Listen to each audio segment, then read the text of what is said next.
துரு ராட்டி என்கிற வடநாட்டு இளைஞர் ஜெர்மனியிலிருந்து தனது யூடியூப் பதிவுகளை வெளியிடுகிறார். அண்மையில் இவர் வெளியிட்ட ஒரு வீடியோ ஒரே நாளில் 1.5 கோடி பேரால் பார்க்கப்பட்டிருக்கிறது. அந்த வீடியோவிலே இந்தியாவிலே ஜனநாயகம் எப்படி படுகொலை செய்யப்பட்டிருக்கிறது என்பதை ஆணித்தரமாக அவர் நிரூபித்திருக்கிறார்.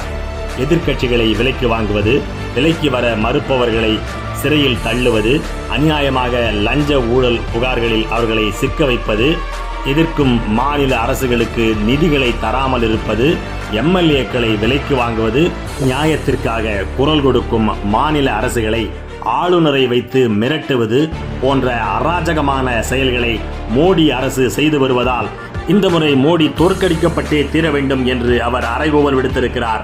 இது மோடிக்கு எழுதப்பட்ட முடிவு